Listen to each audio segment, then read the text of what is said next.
Hello ladies and gentlemen, welcome to another episode of Let's Play Warframe. I'm your host of the most, as always, Francois878, and today I'm going to be talking about the new semi-automatic harpoon rifle, the Harpak, introduced in Update 17. Now this weapon has two modes of fire, primary fire being a 3-round burst with the harpoons.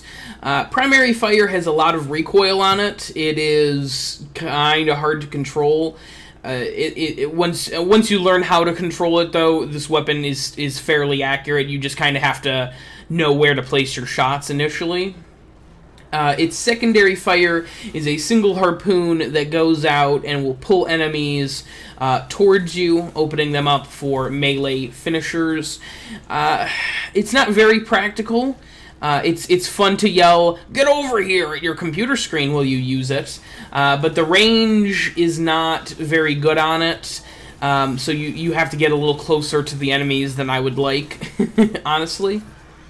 But this weapon is fun to use. It's definitely not going to be an end game, 60-minute tier 4 survival or defense type of weapon, but I don't feel bad about putting 3 Formas into this gun. It's a lot of fun to use against lower level enemies, with a lot of variability with the secondary mode.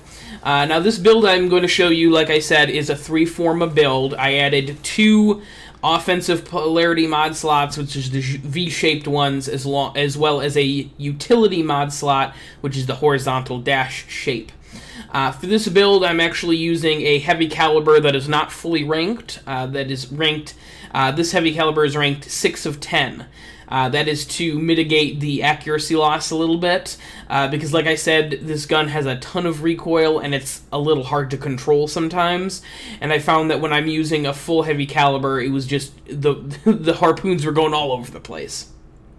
Now, I'm also using a speed trigger that is ranked 4 of 5, because that's all I could fit on the weapon with 3 Formas. If you want a fully ranked speed trigger, you're going to have to Forma this weapon a 4th time, and I couldn't really justify that.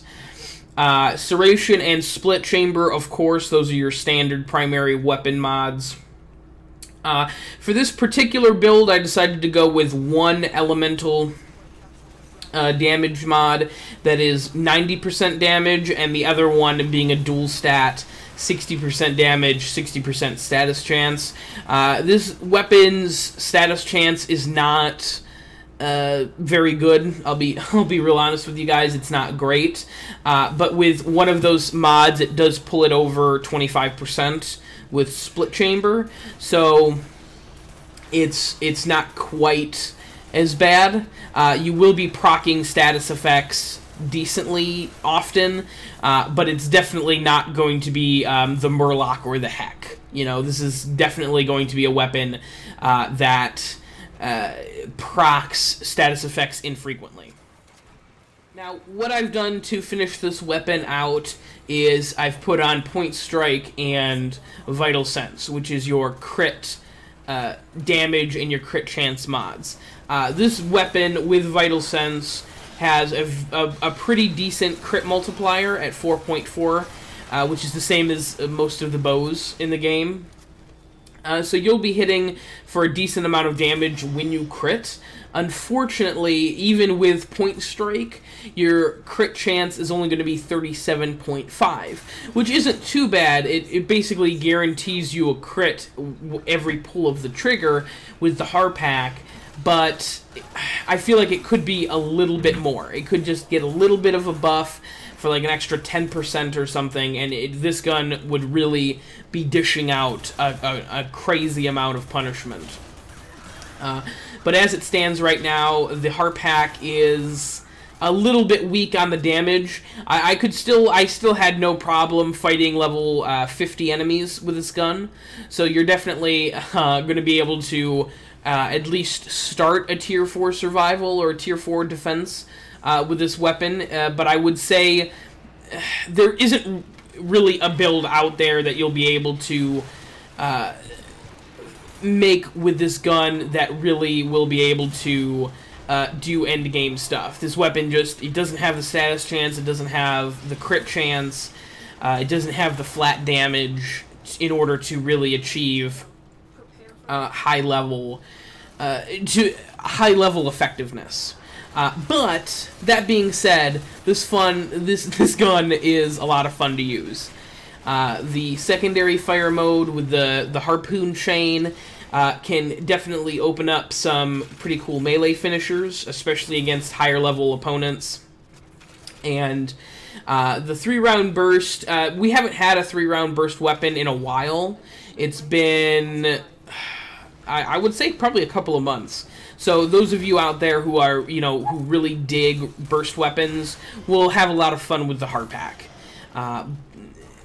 This gun is a decent gun. I definitely don't feel bad at all for putting 3 Formas into it. If you're not the kind of crit chance, crit damage kind of person, I would recommend throwing on some more status chance mods, because status chance is good no matter what. It's always good to hit status procs. So if you're not totally feeling the crit chance and crit damage mods, just throw on some more dual stat elemental mods. But that's going to be about it for this video, ladies and gentlemen. I really like the Harpak. It isn't my favorite weapon from Update 17, but it's definitely, it's up there. I had a lot of fun leveling it, and I really enjoyed my time that I spent with it, and I'll definitely be going back to it later on when I get bored with, my normal weapons and my normal builds. I'll go back to it and give it another shot. I had a lot of fun with it. But thank you guys very much for watching. I appreciate it. Please like, comment, and subscribe, and stay tuned for more Update 17 content coming your way very soon. This has been your host of the most, as always, Francois878, signing off.